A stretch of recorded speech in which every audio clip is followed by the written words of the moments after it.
A partir de ahora, Radio Marca mira por tu salud. Aquí comienza Cuídate. Los mejores consejos, todas las recomendaciones, lo que tienes que saber para estar en forma, la salud y el deporte en la radio. Toma nota y cuídate.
Saludos, ¿qué tal? Buenas tardes, bienvenidos a Cuídate. Ya sabes que es la hora de la salud y que te vamos a acompañar hasta las 4 de la tarde. Hoy es jueves, así que tenemos lo que ya hemos bautizado como el Club de los Jueves con Clínica Centro. Será en unos minutos, en cuestión de segundos vamos a arrancar con nuestra sección. Hoy volvemos a hablar de la rodilla, ¿vale? Vamos a hablar de prótesis de rodilla también. Además es una consulta que suele ser muy recurrente los martes. Y ya verás como después del programa de hoy no te vas a quedar con ninguna duda, ni miedos quizás. Veremos qué nos tiene que decir nuestro doctor. Y después abrimos la biblioteca de la salud. Viene una psicóloga que va a presentar un libro que yo creo que os va a llamar bastante la atención. Habla de familias, ¿vale? Pero os contaremos después más, a las 3:30 de la tarde. Vamos a arrancar ya los contenidos de hoy, 3 y 2, 2 y 2 en la Comunidad Canaria. Empezamos. Cuídate.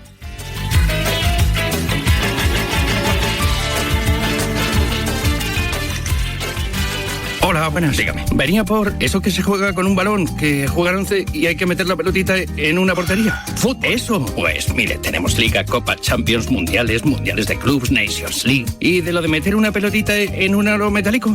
Baloncesto. Eso. De eso tenemos la Liga Endesa, las finales de la NBA, la Euroliga. ¿Y lo de los coches esos que van a toda velocidad? Fórmula 1. Eso. Todos los grandes premios. ¿Y lo de las motos que van?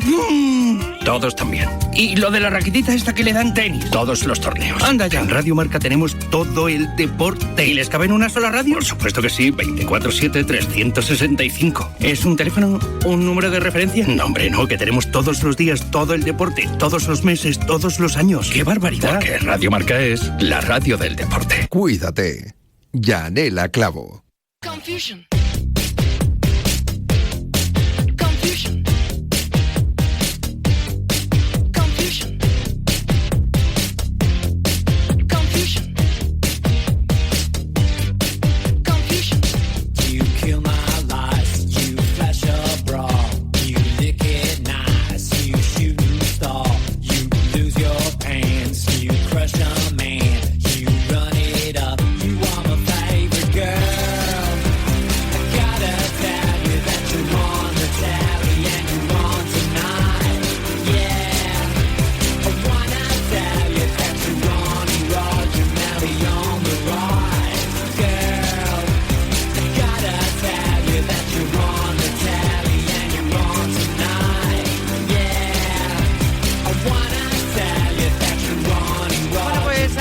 Como primer contenido del día de hoy, nuestro Club de los Jueves con Clínica Centro, referente absoluto en cirugía traumatológica deportiva y centro médico de excelencia FIFA.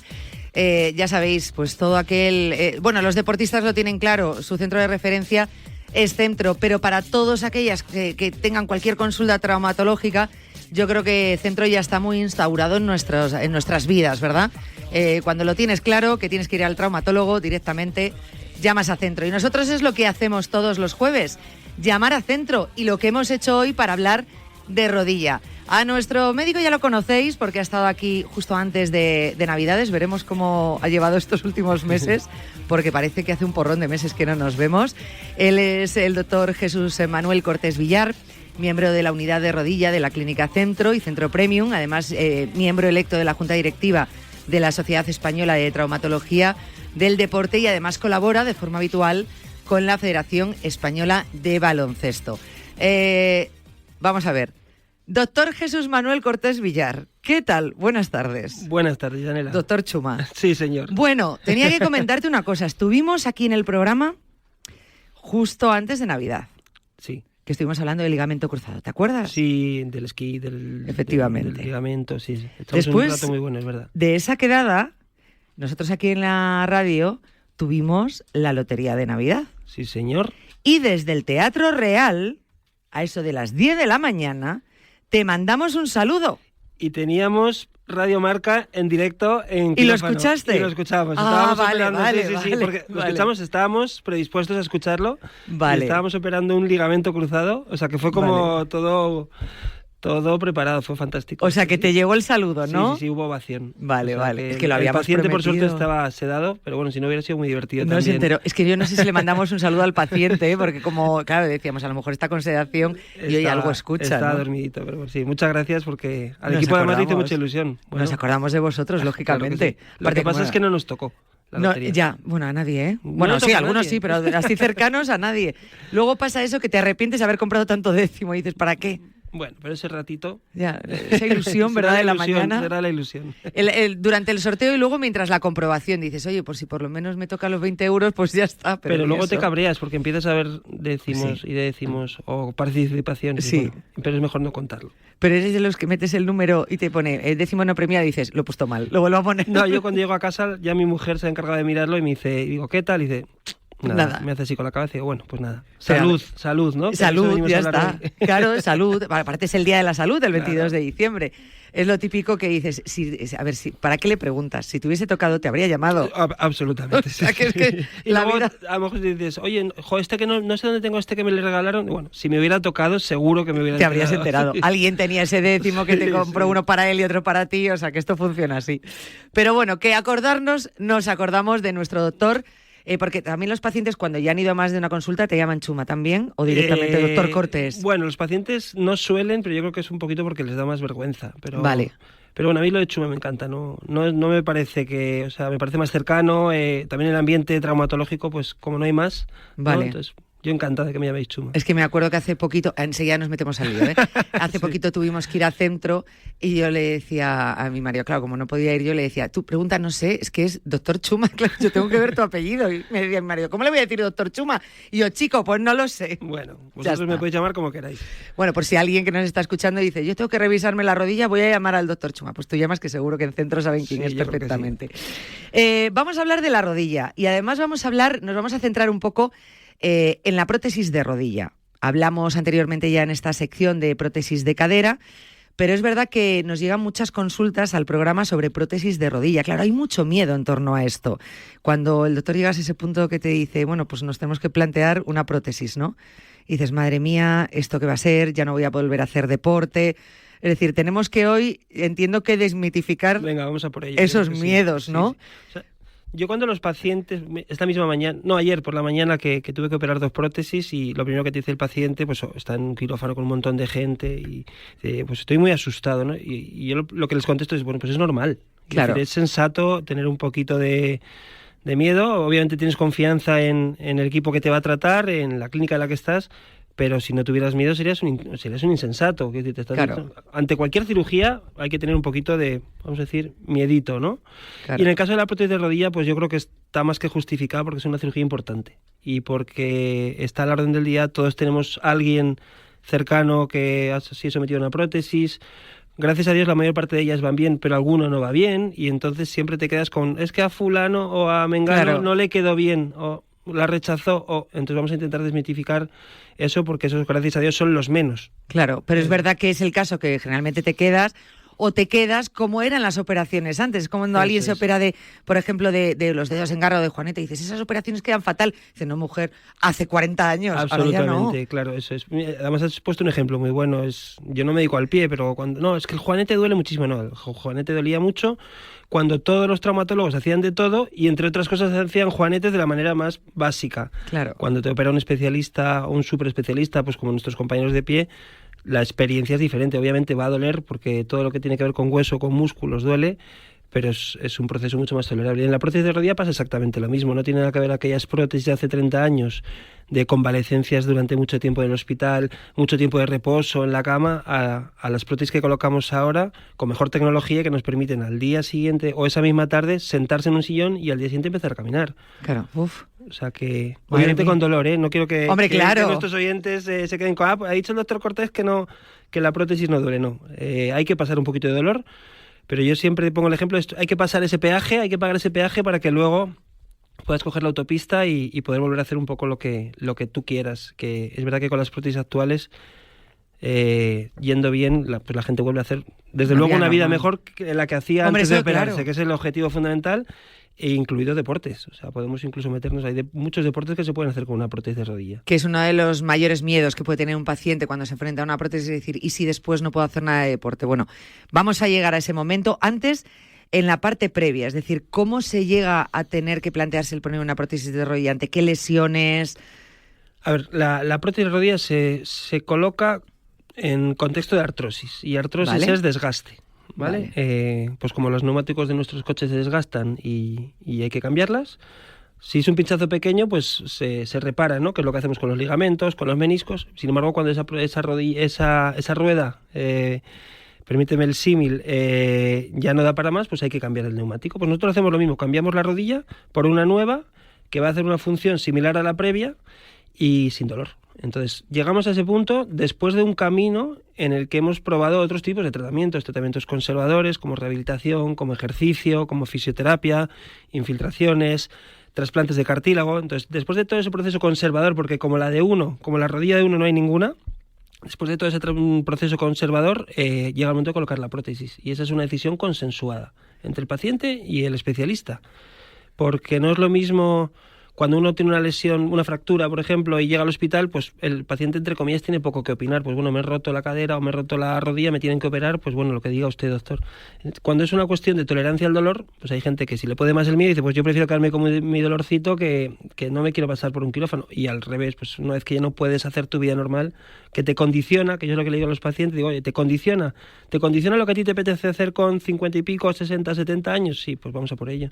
Claro, es que eso también es verdad que es el propio paciente también el que tiene que ver un poco, valorar, pero obviamente, como están ahora este tipo de operaciones o las prótesis, todo hace indicar que lo más conveniente es someterse a esa operación, sobre todo cuando vas a tener, si no la misma, pero una calidad de vida muy parecida. Sí, o sea, vas a tener más calidad de vida que antes de operarte, eso es, y muy parecida a la de antes de lesionarte, sí, yo creo que una vez que el especialista te lo propone, no es un capricho suyo, es porque considera que es el momento ideal y luego, pues eso, consensuado con el paciente, que creo que es el centro de todo lo que hacemos. Pero y lo que decías tú, hay que entender un poco que las prótesis de ahora son más modernas, que las podemos colocar con asistencia robótica, que la fisioterapia es inmediata, entonces que nos interesa que el paciente esté poco tiempo parado, en definitiva. Claro. De hecho, ahora pasa mucho en traumatología, ¿no? Que es cualquier tratamiento, cuanto antes se active ya la movilidad,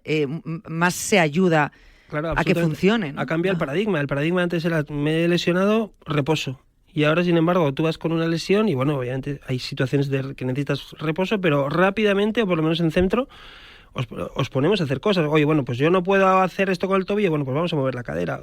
Yo no puedo hacer tren inferior, pues vamos a hacer pesas o ejercicio de fuerza para tren superior, porque al final el cuerpo es uno. Entonces el cuerpo es un conjunto y si tú tienes el resto de las piezas bien, la que está lesionada se va a comportar mejor. ¿Y cómo se ha llegado a ese momento? Es decir, ¿por qué ahora, quizá a lo mejor por cómo es la prótesis, por los avances, por el material, no sé? Bueno, por el conocimiento, lo primero, porque nos hemos dado cuenta de que el movimiento es salud. Y por la mejora de tecnología, claro que sí. O sea, si tú haces menos agresión quirúrgica, si utilizas los pasos para colocar la prótesis son menos agresivos, si esto genera menos dolor, el paciente va a estar en disposición de empezar a hacer las cosas que quería hacer cuanto antes. Con esto no quiero decir que uno se coloca una prótesis y al día siguiente esté esquiando o subiendo la montaña. Pero es verdad que sí que desde el principio le vamos a poner a caminar y hacer una vida lo más normal posible. Y cuando un paciente se enfrenta pues a una prótesis, ¿no? Antes debe hacer un trabajo para llegar más preparado a la operación, a lo mejor de fortalecimiento o de fisioterapia, o es más o menos, se parte el punto en el que está y a partir de ahí después de la prótesis? Es muy buena pregunta. De hecho, claro, tenemos que individualizar. Antes de ayer, como te decía, yo perdí 2 prótesis. Una chica de 35 años, lamentablemente, una secuela de una lesión previa, y un señor de 93. Tú no le puedes pedir lo mismo a esas 2 personas porque ni están en una situación previa igual, ni sus objetivos son los mismos, ¿no? Pero en cualquiera de los 2 casos, cuanto más movilidad tengan ante la cirugía, cuanto mejor tono muscular tengan, pues el postoperatorio va a ser mejor, sin lugar a dudas. Pero claro, individualizando. Porque el objetivo de Celestino, que seguro que nos está oyendo, es dar un paseo por su pueblo, y el objetivo de Judith pues es intentar volver a hacer una vida normal, incluida deportes. Claro, pero fíjate, no sé si es verdad o no, es una percepción de personas que pueda llegar a conocer que tengan prótesis de rodilla. Antes las prótesis de rodilla, quizá por eso, por entender que es por desgaste, se hacían a más edad, pero ahora te encuentras casos, a lo mejor más jóvenes, que tienen que ponerse una prótesis de rodilla. Pues sí, y es entre comillas, dramático.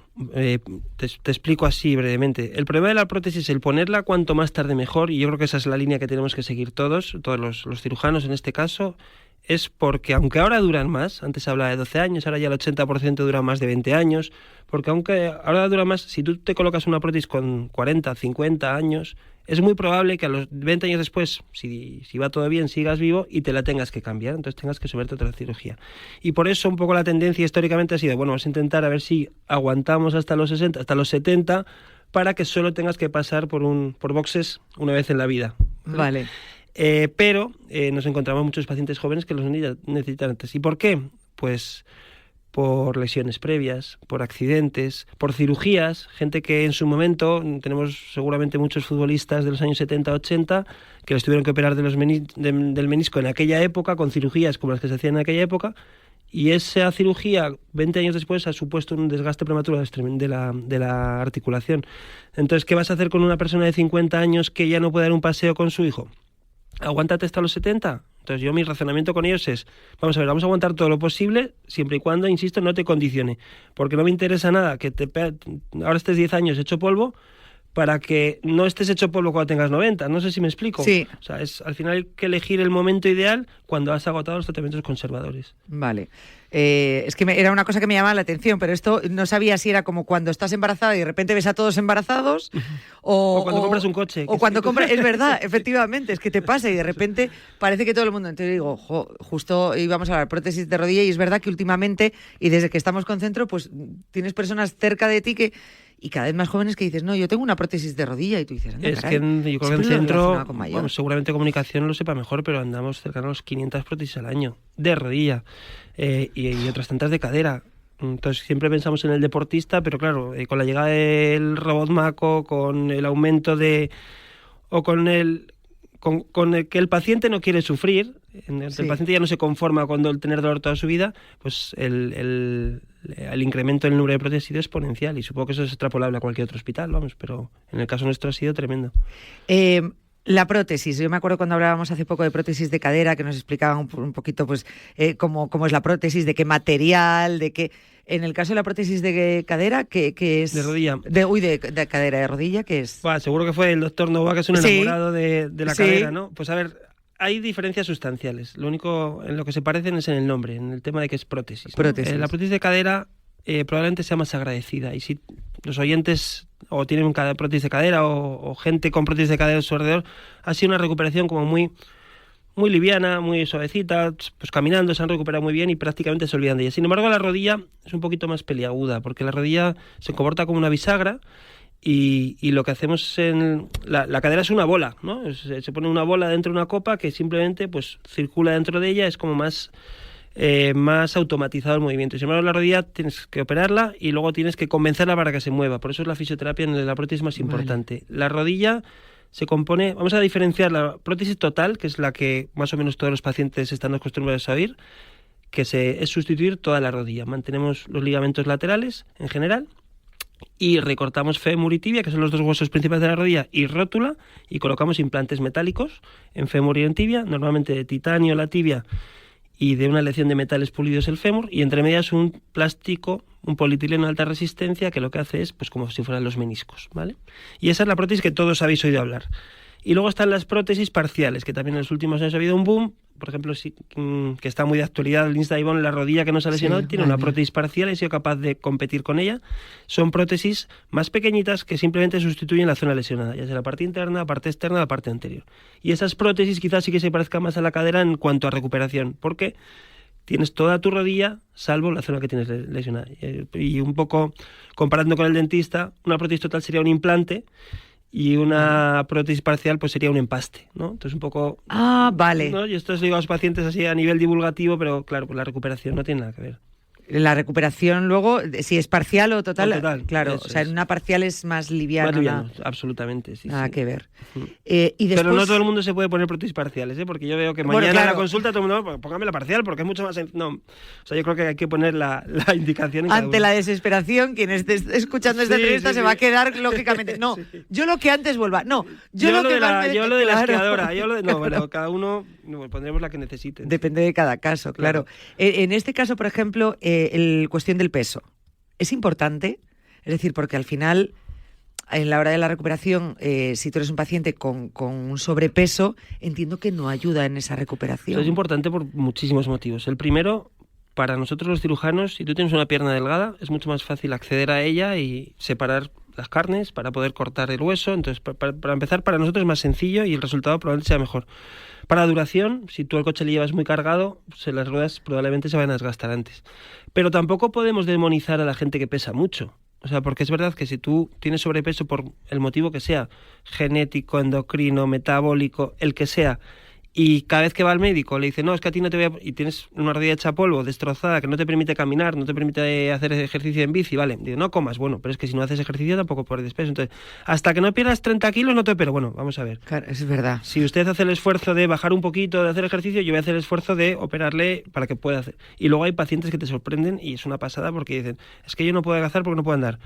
Venga, le opero, y con tus dudas y con tus reservas, y luego pues 2, 3, 4 meses después han perdido 15 kilos, están felices, les ha cambiado la vida. Entonces sí, hay que estar en peso, esto es salud, pero tampoco demonicemos a la gente que está un poquito gordita. No, pero me parece muy bien. Pero es verdad que yo me digo, no, es que he ido a 5 médicos y me han dicho que hasta que no pierda 30 kilos, es imposible que yo pierda 30 kilos y nunca he pesado 50 kilos. Claro. Bueno, pues eso es un poco la idea que quería dar. No, pero está muy bien que lo comentes esto porque justamente hablamos sobre ello la semana pasada por el Día Mundial de la Obesidad y aparte del estigma que pueda llevar, ¿no?, todo esto para las personas con obesidad o con sobrepeso, ¿no? Una de las partes era, por ejemplo, decían, bueno, es que la comunidad médica también tiene que hacer un ejercicio con esto, y dices, porque hay pacientes, personas con obesidad que de repente van a una consulta y el médico lo primero que le dice es, no, es que tienes que adelgazar. Eso no puede ser, no puede pero ser. Es que esto no es... Porque normalmente el paciente ya lo sabe. Claro. O sea, ¿para qué vas a ahondar en... estás gordo, tienes las orejas de soplillo? No, sí, ya lo sé. Claro. O sea, tengo las orejas de soplillo desde que tengo 14 años. No hace falta que me lo digas cada vez que vengo a la consulta. Entonces, bueno, también hay esa mano izquierda de decir, bueno, vamos a bajar un poquito de peso, vamos a hacer un poquito de bici, vamos a comer mejor. Yo creo que, por suerte, en España, la dieta mediterránea, a ver si no la perdemos, hace que no tengamos esas obesidades del otro lado del océano, ¿no? Que esas obesidades de la comida basura. Entonces, a lo mejor hay que ir por ahí más que obligar a un paciente a que pierda 30 kilos, que no los va a perder. Efectivamente, y más que el decir, no, primero pierde estos kilos y luego ya te opero. No, bueno, a lo mejor empiezas operando y efectivamente le puede ayudar. Bueno, esto es un ten-con-ten, tú haces el esfuerzo y nosotros vamos a hacer el esfuerzo, joder. Yo creo que hay que ayudar a los pacientes también en ese sentido. Sí. Y después de la prótesis, ¿qué? Claro, porque todo el mundo quiere saber, yo es que quiero estar como antes de tener un problema en la rodilla. ¿Se puede llegar a volver a ver, perfectamente? ¿Se pueden hacer todos los deportes? Lo mismo, no quiero que salgamos de esta entrevista y la gente mañana diga, bueno, me voy a poner una prótesis que le ha dicho el Cortés y a los 6 meses voy a estar esquiando. O sea, esto no es real, ¿no? Hay pacientes que con una buena prótesis, con una buena cirugía, con una buena evolución, es capaz de volver a hacer deporte y de volver a hacer su vida normal. ¿Voy a ser el mismo que antes de lesionarme? Pues probablemente no. O sea, tú, Yanela, te pones una lentilla y notas que llevas la lentilla, aunque te permite ver mejor. Claro. Pues tú llevas una prótesis de rodilla y probablemente pues lo notes los cambios de tiempo, notes cuando te levantas después de estar mucho tiempo sentado, que no es tu rodilla natural, pero es un sustituto válido y es un sustituto muy bueno para poder volver a hacer. ¿Qué puedes volver a hacer? O que, pues, Pues mi dentista juega al pádel. Yo no se lo recomiendo, pero con sus 2 prótesis juega al pádel porque le gusta, no le duele, tío, estupendo, pero tampoco puedo decir que toda la gente con una prótesis juega al pádel. Si nunca ha jugado al pádel, a lo mejor no es el momento de empezar con una prótesis. Es que eso es peor, claro. Entonces, ¿qué desaconsejo yo cuando una prótesis funciona bien? Pues hombre, deportes en los que haya mucho impacto, ¿no? Mucho salto, y deportes de riesgo en los que puedas tener fracturas de los huesos cercanos a la prótesis, porque puede complicar un poco el tratamiento, pero tampoco puedes quitar a la gente de hacer lo que quiera dentro de un límite, ¿no? Ya deja de jugar un pádel suavecito. Si tú te encuentras bien y disfrutas con tus amigos jugando al pádel 1 hora, que la prótesis en vez de 25 años tú dura 23, bueno, pues si son 23 años mejores que los 25 estando supeditado, pues a lo mejor hay que tomarnos esas licencias. Entonces, en general, bicicleta, gimnasio, caminar, la gente que es cazadora, por ejemplo, ir al campo, montaña, eso lo puedes hacer con una prótesis en condiciones normales. ¿Qué se tolera peor? Deportes en los que hay salto, giro, pivotaje, porque al final lo que os digo, la prótesis es una bisagra, y si te pones a jugar a fútbol, que alguno hay, pues bueno, tendrás que jugar de portero o jugar atrás a echar el rato con los amigos, pero ese feeling de la torsión que tiene la rodilla, la prótesis no te la va a dar. Alguno estará pensando, ¿y correr? Porque como hay tanto corredor, y muchas veces cuando nos llaman en la consulta nos dicen, es que, claro, yo quiero saber si voy a volver a correr, si puedo volver a correr. Yo creo que no es lo mejor, no es lo más indicado. No es lo mejor. O sea, una cosa es que se te escape el niño o el nieto, claro, y eches una carrera detrás de él o el autobús, que vas a poder hacerlo, y otra cosa es hacer correr como deporte. Yo creo que hay un montón de deportes y yo también le digo a los pacientes, digo, si no eres tú el que vas a dejar de correr te va a dejar a ti, porque vas a ver que cada vez que corres o cada vez que juegas al pádel estás molesto, entonces no te compensa. Pero no está prohibido, pero yo creo que no es una actividad ideal con prótesis. Vale. Yo soy corredor, me encanta correr, casi nunca quito de correr a nadie, pero probablemente con prótesis ya rizar el riza. Claro, es ponerle un poco de cabeza también, ¿no? Saber a lo que nos hemos enfrentado y lo que tenemos. Como dice mi padre, el sentido común es el menos común de los sentidos. Efectivamente. Y ante un corredor sois muy pesados. Sí. Bueno, porque yo entiendo todo. O sea, a ver, que os llamo pesados con cariño, lo entiendo. Sí, pero es que correr, el deporte que cada uno tenga, el tenis, tal, al final no es solo el deporte, es una vía de escape, yo creo que es un tema. A mí me encanta que la gente corra. No puedes correr, bueno, inténtalo. Que no puedes hacer maratones, me parece una insensatez. A lo mejor pues haz medias. Si no puedes medias, haz 10. No sé, vamos a disfrutar de la vida. Claro. Que según están las cosas. La verdad es que sí, que como te quiten ya todo eso, que para muchas personas pues es su vía de escape, pues te apañan, ¿no? Sí. Pero bueno, yo creo que hemos quitado un poco ese respeto, ese miedo a lo que es la prótesis y a ver que tu vida no va a ser como antes y que las cosas han cambiado y que no tiene nada que ver, y animar a la gente, ¿no? Que sé que hay muchos oyentes que a lo mejor están en esta situación previo a, o que les da miedo, ¿no? Bueno, pues que estén tranquilos. Digo, que se informen, que vayan a un sitio donde se pongan muchas, porque, como dice el otro, a capar se aprende capando. Permíteme la expresión. No, pero es que tienes toda la razón. Claro, entonces, y una vez eso, pues confiar en quien te lo ha propuesto, porque seguro que quiere lo mejor para ti. Pues por eso siempre digo al principio, por eso digo lo de centro, porque cuando dices, donde hayan hecho muchas, dices, uy, tengo este problema, tengo que ir al traumatólogo, ¿dónde voy? Pues vete al centro. Bueno, vete al centro, que hayan hecho de todo. Muchas gracias. Muchísimas gracias, Chuma. Jesús Manuel Cortés Villar. Muchas gracias, Yanela. Por haber estado con nosotros, de verdad, y volveremos a vernos seguro en Cuídate. Sí, seguro que sí. Porque de rodilla hay que hablar tanto. Todo lo que haga falta. Pues todo nos lo tienes que contar tú. Muchas gracias. Un beso, gracias. Vamos a abrir la Biblioteca de la Salud. Gracias por llamar a Securitas Direct. ¿En qué puedo ayudarle? Buenas. Llamaba porque quería instalar una alarma. Vivo en un chalet y me preocupa que puedan saltar por el jardín. No se preocupe, porque nuestra alarma con aviso a policía tiene detectores para jardines y terrazas que pueden detectar cualquier intruso antes de que entre. Ah, muy bien. ¿Y pueden instalarla hoy? Por supuesto. Cierra la puerta a robos y ocupaciones con la alarma de Securitas Direct. Llama al 900-103-104. ¿Cuántos días tiene a la semana? Veo 7. ¿Y las maravillas del mundo? Veo 7. ¿Y el nuevo canal de televisión donde ponen peliculones y series como Sin Rastro, Caso Abierto o Blue Bloods? Veo 7. Llega Veo 7, tu nuevo canal de televisión con el mejor cine y series de acción, suspense e investigación. Veo 7. Gratis en tu televisión en abierto y en las principales plataformas. En Radio Marca seguimos ampliando fronteras. Más compromiso con los deportes de contacto. Más espacio para el MMA.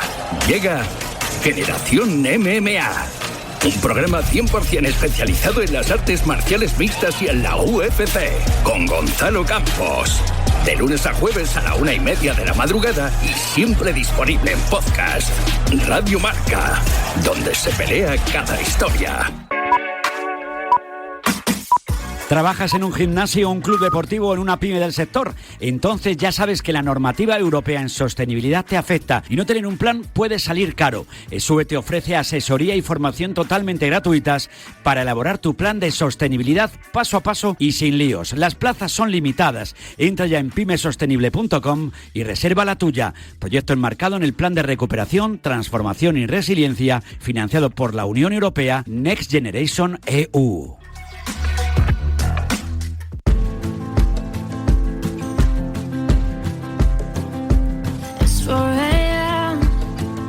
I can't turn my head off, wishing these memories will fade and never do.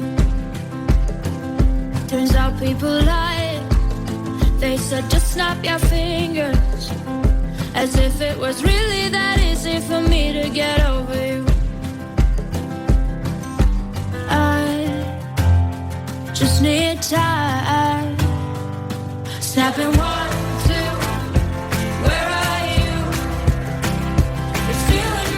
Bueno, abrimos la Biblioteca de la Salud, lo echabais de menos desde hace unas cuantas semanas, pero nosotros seguimos sumando títulos a nuestra Biblioteca de la Salud. Títulos que, claro, a mí me tenéis que dar tiempo, porque ya sabes que yo no llego con el libro y te digo, mira, me ha llegado este libro, tiene muy buena pinta, vamos a hablar con el autor y hazte con él. Pues no, a mí me tenéis que dar tiempo porque, claro, me lo tengo que leer, aunque sea, como se suele decir, en diagonal, pero saber de qué estamos hablando, ¿no? Entonces, pues por eso lleva un par de semanas que no tenemos libro, pero hoy por fin lo tenemos aquí en nuestra mesa de Cuídate y tenemos a su autora. Hoy vamos a hablar de algo que a priori todos tenemos, ¿no? Que es una familia. Y eso pues es común a todos. Y repercute en la vida de todos. A veces en positivo, otras veces no, nos pesa más, nos pesa menos. Precisamente vamos a hablar de este tema, porque cuando decimos familia, lo primero que debería venirnos a la cabeza quizá pues es refugio, es apoyo, es seguridad, pero hay veces que no es así. O hay veces que es lo que sentimos, pero cuando ahondas un poquito en tu situación personal o en tus vivencias, en tu vida, en tus recuerdos o en tu presente, rascas un poquito y empiezas a ver que parte de lo que eres ahora tiene su comienzo en cómo fue o cómo se fraguó esa familia y cuál fue esa relación contigo. Y esto es muy importante. Verlo, entenderlo, saber poner el foco y luego también herramientas, ¿no? Bueno, pues para intentar que nos ayude a cambiar lo que tengamos que cambiar, si hay algo que cambiar. De esto versa nuestro libro de hoy, Familias que duelen sin querer. Y lo explica muy bien en su portada también lo que vamos a encontrar, cómo dejar de repetir patrones y construir el refugio que mereces. Estamos con su autora, que es Marta Martínez Novoa, además gallega como yo, me encanta. Nos acompaña para ayudarnos a entender por qué a veces pues, las familias precisamente duelen. Marta es graduada en psicología, con formación en trastornos de ansiedad, relaciones de pareja, violencia de género, autoestima. Además es divulgadora desde su perfil en redes sociales Marta M. Novoa Psico. Así la vais a encontrar, aunque tiene un porrón de seguidores y seguro que muchos de vosotros diréis que no nos estás descubriendo aquí América, que ya la conocíamos. Bueno, chico, pues para el que no la conozca, yo se lo digo. Y sobre todo, que os hagáis con el libro. Es un libro, lo voy a decir. Bueno, voy a saludar a Marta y luego se lo digo. Marta, ¿qué tal? Buenas tardes. Buenas tardes, ¿qué tal? Yo encantada de estar aquí, la verdad. Muchísimas gracias, de verdad. Recién llegada de Galicia, pero bueno, también recién llegada de Galicia y moviéndote de un lado a otro, pues presentando esta joya que te tengo que decir. Ay, muchísimas gracias. Pues sí, presentando a mi tercer bebé de papel. Qué fuerte, ¿eh? Tercer libro, madre mía. Sí, el tiempo pasa rapidísimo. Vamos, tercer libro, pero que al final, quieras que no, es plasmar tu experiencia, tu investigación, todo lo que has ido aprendiendo en tu consulta, ¿no? O que has ido viendo en tu consulta, plasmarlo en papel. Es así de sencillo, porque realmente esto eres tú. Y lo que divulgas en redes sociales, pues lo mismo, ¿no? Y muchas de esos posts que se suelen colgar y que tengan que ver con este tema, pues también un poco los desarrollas más en el libro. O sea que al final estos libros no dejan de ser tu trabajo de tanto tiempo. Pues sí, así es, así lo intento. De hecho, yo con los libros, aunque siempre digo lo mismo, que un libro nunca sustituirá una terapia, claro, yo intento hacer que sea lo máximo posible de parecido a una terapia, ¿no? De hecho, siempre intento hacer como un viaje, antecedentes, cómo estamos en el presente, cómo podemos construir un futuro con nuevas herramientas. Así que, bueno, efectivamente, intento trasladar un poco la consulta al papel, ¿no? Este libro, claro, me decías, ¿te ha gustado? Es complicada la respuesta. Sí. Tengo que ser muy sincera con los oyentes y contigo. El libro me parece la pera, me parece realmente una joya, pero me parece un libro complicado como paciente. Es decir, total. Tienes que hacer un ejercicio brutal cuando empiezas a leerlo, pero también dejarte acompañar. Sí, totalmente.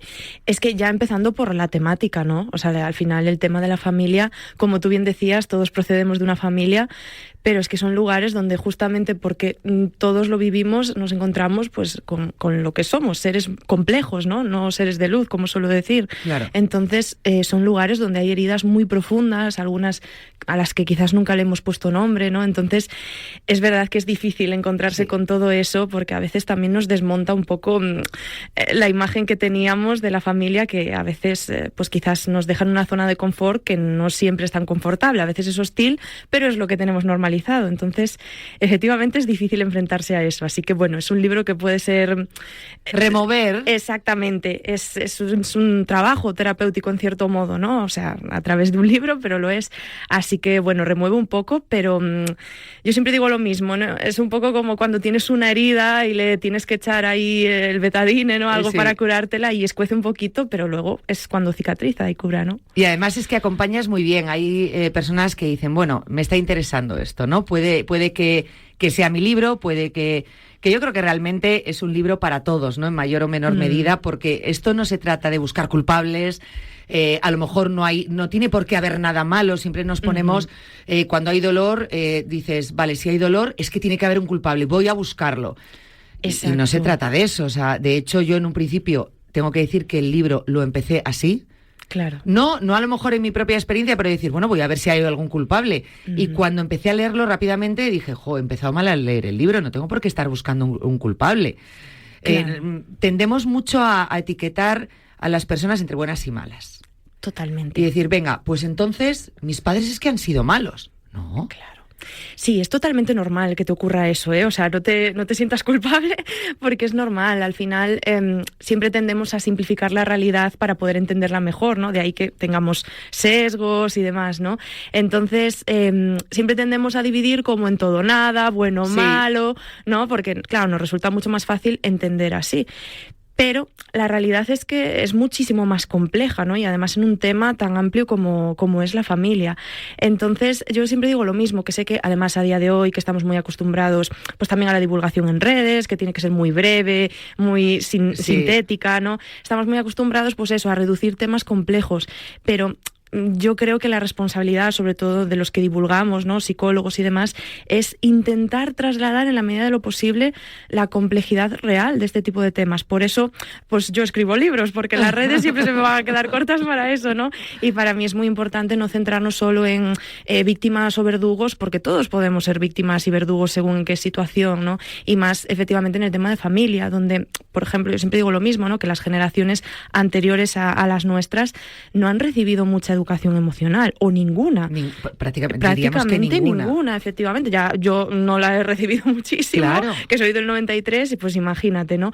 Y además de eso no había una conciencia sobre salud mental, es decir, la gente no iba a terapia, no se sabía sobre trauma, entonces vamos acarreando un montón de heridas que inevitablemente traspasamos a otras generaciones.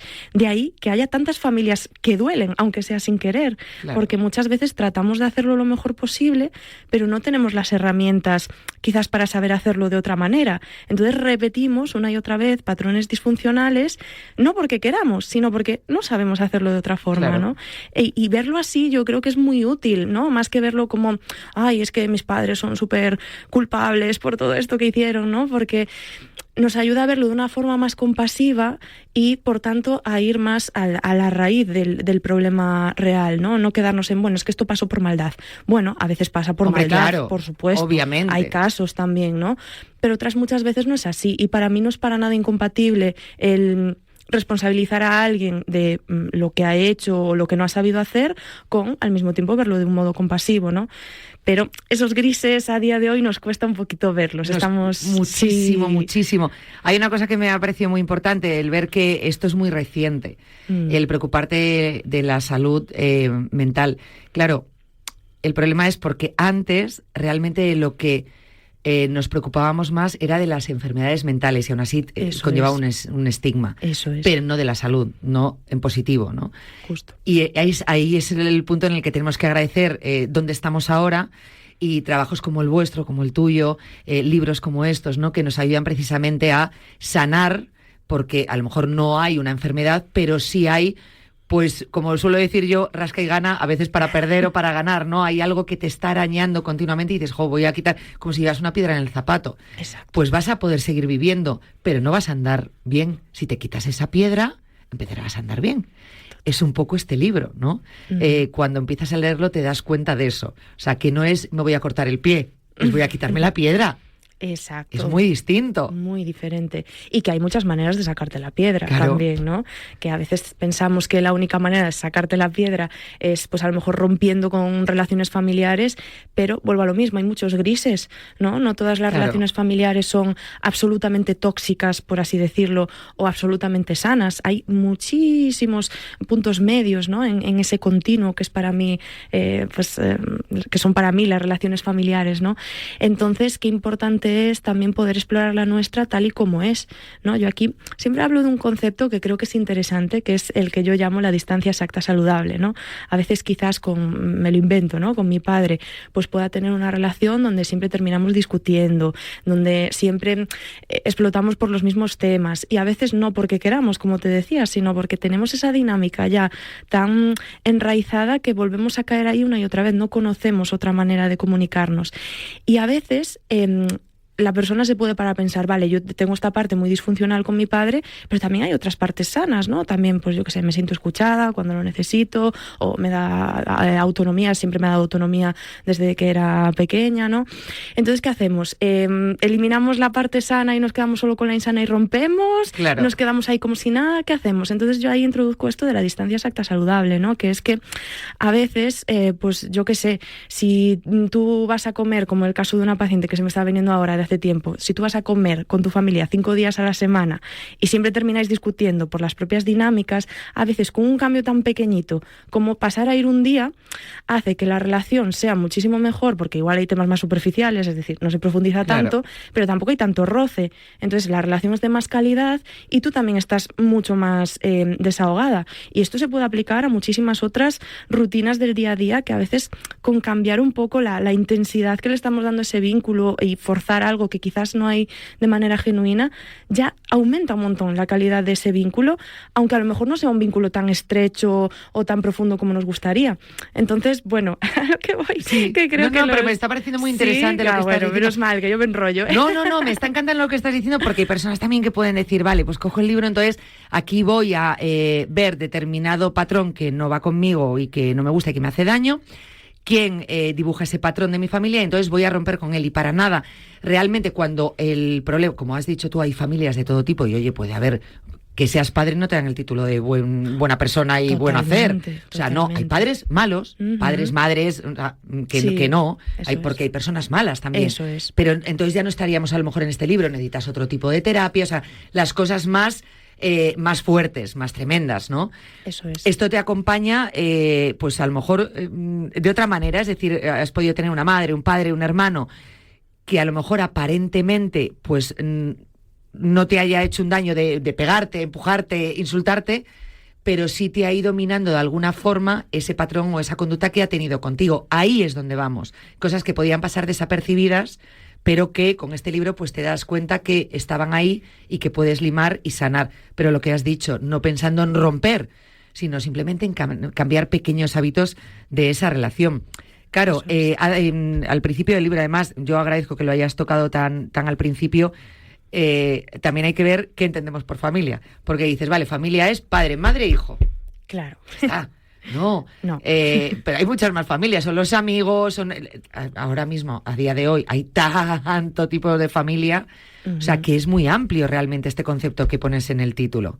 Efectivamente. Sí, justo empezamos el libro por ahí, ¿no? Porque, ¿qué es la familia exactamente? ¿Es solo la familia biológica o podemos encontrar la familia en otros lugares, ¿no?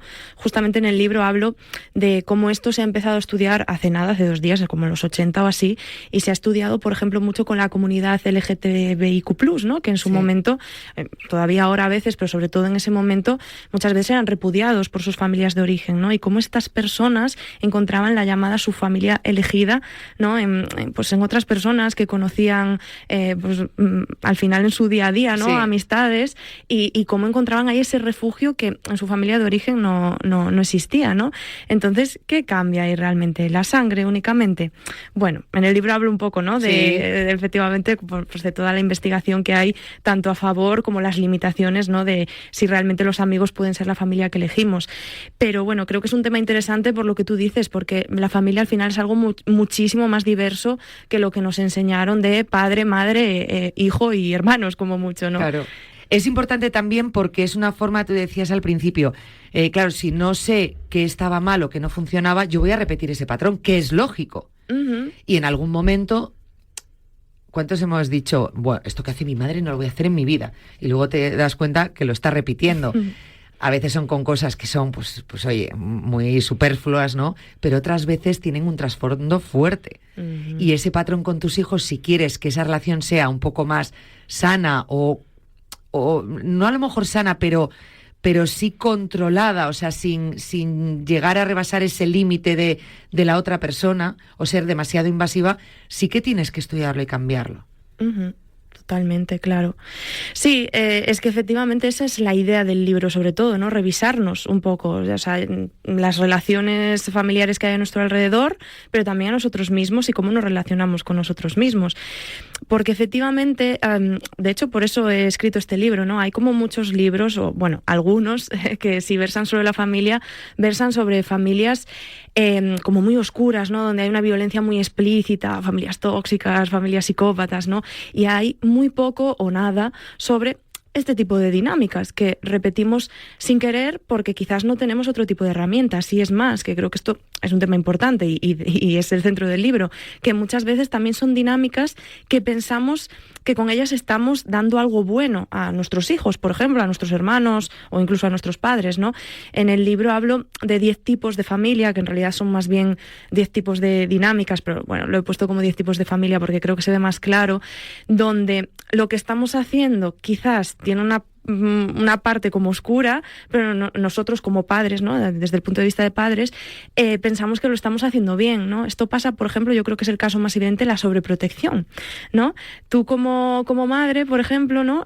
Pues quizás piensas que cuando le evitas el error, le evitas el fracaso o haces cosas por tu hijo o por tu hija, ¿no? Para que no se exponga a algo que le pueda dar miedo, que sea doloroso, potencialmente doloroso, crees que la estás cuidando y que la estás protegiendo, pero en el fondo lo que estás haciendo, si esto es un patrón recurrente, es limitándola, porque sin querer le estás enseñando que no puede ser autónoma, ¿no? Que no va a ser capaz de afrontar un error, ¿no? Que eso sería, vamos, como algo súper difícil de gestionar y de vivir, que no puede afrontar el fracaso, ¿no? Y esto ocurre con muchísimas otras dinámicas, por ejemplo, mucho con el control también, como a veces pensamos que estamos siendo padres presentes, súper atentos, ¿no? Que estamos ahí pendientes de todo y en el fondo a lo mejor estamos controlando, ¿no? Claro. Y hay muchísimas dinámicas de este estilo, también pues familias, ¿no? Que utilizan mucho el humor, que tú las ves desde fuera y dices, mira, vaya pullitas se sueltan, pero parece que se entienden, ¿no? Y que tienen un clima así muy distendido, pues qué unidos parecen, y a lo mejor debajo de su humor, es otra. Claro, efectivamente, hay críticas mordaces que van afectando poco a poco en la autoestima de los miembros, además porque no lo identifican como tal, entonces van generando una narrativa sobre sí mismos a través de esas críticas que vienen en forma de bromas, ¿no? Entonces, bueno, me parece muy interesante, ¿no? Poder ver todo esto porque creo que es el día a día, o sea, al final todos todos en nuestras familias de origen probablemente hayamos tenido algo de eso, ¿no? Aunque sea pequeñito, incluso en las mejores familias, porque es lo que digo, puede haber familias con una base sana, pero que haya ciertas dinámicas de estas, ¿no? Entonces, la idea con el libro tampoco es que de repente nos volvamos, pues eso, seres de luz, porque eso no va a pasar. Es simplemente lo que decíamos, ¿no? Revisar nuestra familia para ver si hay algo que queramos ajustar en cuanto a esos vínculos, si hay patrones que queramos cambiar y saber un poco el cómo, y sobre todo en vínculos fuera de la familia, porque al final lo que ocurre en la familia muchas veces, claro, también lo trasladamos a la pareja, a las amistades, incluso al trabajo, ¿no? A proyectos laborales y demás. Entonces, qué importante es explorar todo esto, porque ya no es solo algo que toca a la familia de origen, es que toca a todas las áreas importantes de tu vida, autoestima también. Y bueno, es lo que yo llamo en el libro como la sombra, ¿no? Que digo que la sombra de la familia es alargada, ¿no? Cierto. Porque al final es que así es, ¿no? Es como que lo cubre todo. No cambias, no tienes personalidades distintas dentro de la normalidad, dentro de tu familia, dentro de tu trabajo, dentro de tus amigos, pues al final algo de esa personalidad que se ha ido formando pues sale. Eso es. Y no pasa nada por decir esas frases en un momento de cabreo, claro. Y no pasa nada por cometer esos errores, pero también, y tú hablas de ello, no pasa nada por pedir perdón por ello. Es decir, oye, perdón, te acabo de decir esto, oye, perdón, oye, es que hasta ahora estaba haciendo esto y me estoy dando cuenta que no es lo correcto. Total. De hecho, mira, esa es una pregunta que me hacen mucho también en entrevistas o en presentaciones, que es qué diferencia, ¿no? Una familia totalmente insana, ¿no? Que no hay potencial de cambio, de una familia falso refugio, ¿no? Como le llamo en el libro a este tipo de familias que te explicaba ahora, que donde sí que puede haber un potencial cambio positivo. Para mí es justo eso, la capacidad de reparación. Es decir, no se trata de que no haya conflictos. Conflictos va a haber siempre en cualquier relación personal porque somos distintas subjetividades, como decimos en psicología, ¿no? Cada uno tiene su propio mundo interno y es normal que choquemos. Pero lo importante es que tengamos esa capacidad para intentar reparar, ¿no? Para poder decir, ostras, pues lo he hecho mal con esto, te pido perdón, ¿qué necesitas? ¿Cómo puedo hacerlo mejor otra vez, no? Y esa parte, ese ejercicio es muy complicado, ¿eh? Muy complicado, muy complicado. Es que el tema del perdón es un temazo. Sí, porque libro también. Sí, total. Sí, bueno, ya en este el perdón ha sido también un tema recurrente porque, por un lado, es importante esta reparación, ¿no? El hacer este intento de reparar, pero también es muy importante que en ciertos casos donde pues quizás sí que ha habido mucha violencia y no hay un intento de reparar por la otra parte, también tener el derecho a no perdonar. Es decir, tener el derecho a no perdonar a quien ni siquiera te pidió perdón. Claro. Y que hay muchas maneras de pedir perdón que no son un perdón real también, ¿no? Lo típico de, bueno, si te sentó mal, pues te pido perdón. Bueno, ya, pero ya estás partiendo de que no es real lo que estoy diciendo, ¿no? Que es algo subjetivo. En caso de que tú te hayas sentido... Totalmente. Y creo que es muy liberador cortar con esta idea que nos han metido también de no, es que la única manera de liberarte es perdonar siempre. Pues no siempre. O sea, hay maneras de no quedarte en el rencor y poder validar tu derecho a no perdonar cuando es algo que realmente te ha tocado y que no hay ninguna intención por parte de la otra persona de cambiar patrones, ¿no? Creo que esto es importante decirlo también, porque no se suele decir mucho. No, pero esto sí, ahí es donde puede llegar esa ruptura, pero porque dices, bueno, dueles, familias que duelen sin querer, pero a veces no es así, es decir, exacto. Pues tienes que saber cuándo. Claro. Saber discernir cuándo ha sido sin querer y por copiar patrones de sus antepasados, tus padres, tus abuelos y tal, exacto. O cuando dices, no, es que no se baja del burro, es que esto es así, pues oye, conmigo no va esto. Exacto, y sí. Saber decir, pues aquí me aparto. Justo, mi idea con el libro es un poco aprender a identificar justamente eso, ¿no? O sea, que cada persona se lo llevará a su historia y a su caso personal, porque al final a lo mejor para mí algo es perdonable y para ti no, o claro. Viceversa, ¿no? Pero esa es la idea, ¿no? Que sepamos reconocer cuando han sido patrones que se han hecho sin querer, que aún así hay una responsabilidad por parte de las otras personas de haberlo hecho así, y poder tomar tu agencia, ¿no? De, vale, pues ¿qué quiero hacer yo ahora con esto? ¿Seguir repitiendo? ¿Quiero probar a hacer algo diferente, como poner límites, tener una conversación que nunca he tenido, poner un poco de distancia exacta, saludable, como decía antes, ¿no? Pero te da como esa capacidad de decidir y no de seguir repitiendo de manera automática, ¿no? Lo importante es pues todo esto que estás diciendo, ¿no? Saber en qué punto estás, dónde puedes continuarlo, dónde no, qué pequeños cambios puedes hacer en tu vida para que eso no te siga dañando. Todo esto lo vais a encontrar en el libro, un libro que amplía mucho si eres capaz de visualizarte en determinadas situaciones, pues esa información, ese acompañamiento, y luego un libro también que te puede acompañar si dices, esto me está tocando, me está llegando, me está quedando grande, voy a acompañar este libro pues con terapia.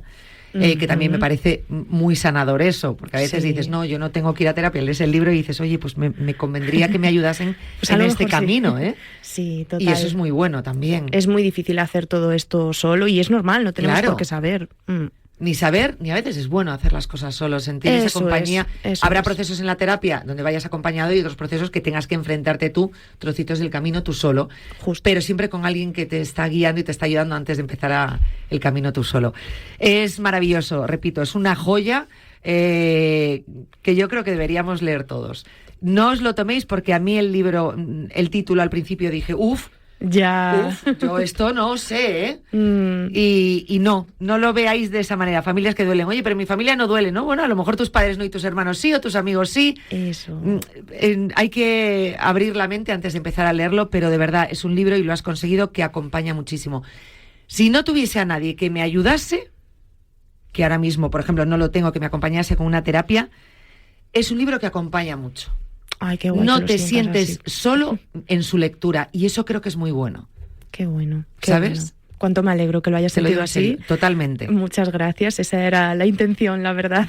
Bueno, pues lo has conseguido. Ay, qué bien. Lo has Pues conseguido. mira. Es que me parece muy importante en esto, porque a veces, cuando estás leyendo un libro que generalmente lo lees solo en tu casa y empiezas a pensar, Sí. a apuntar y te metes en un pensamiento ahí, muchas veces nocivo, porque como no tienes esa experiencia de una persona que te ayude, Claro. pues es complicado. Entonces, cuando encuentras un libro que dices, es duro, pero es que me estoy sintiendo acompañado, pues es todavía más gratificante. Así que muchísimas felicidades, de verdad. Muchísimas gracias. Esta felicitación va más allá del libro también por tus redes sociales. Yo me he encontrado posts que tengo guardados que me han ayudado mucho en otros aspectos. Por ejemplo, de hecho, fíjate, ayer por la noche dije yo, voy a ver de los últimos que ha colgado, y uno de los últimos que ha colgado lo tengo guardado. De hecho, te lo voy a enseñar para que vean los oyentes. Como no lo pueden ver, te lo enseño. Si lo pudiesen ver, lo enseñaba, ya no te lo estaba contando.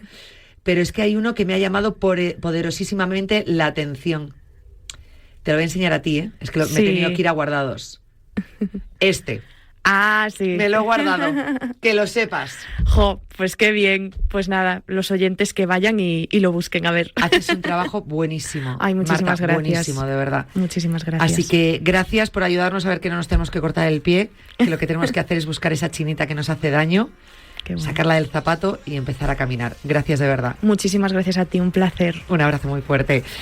Nosotros nos despedimos ya. Os recuerdo el libro, luego os lo cuelgo también en redes sociales. Familias que duelen sin querer, de Marta Martínez Novoa. Un libro imprescindible para la Biblioteca de la Salud. Mañana, aquí en Cuídate, Natalia Freire. Vuelvo a veros el lunes a las 3 de la tarde, aquí en Cuídate. Hasta entonces, adiós.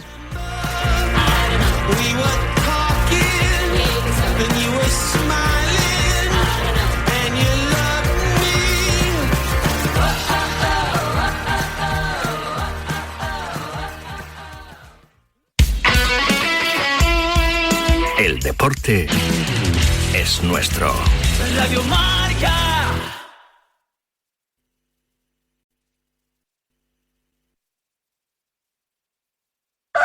Atenazón es el programa más madrugador de la radio del deporte. Todos los sábados y domingos te acompañamos de 6 a 7 de la mañana en tus salidas de caza, pesca o al campo de tiro. En Atenazón no hay periodo de veda. Caza, pesca, naturaleza y tiro deportivo en estado puro. Y arrancamos de nuevo con el resultado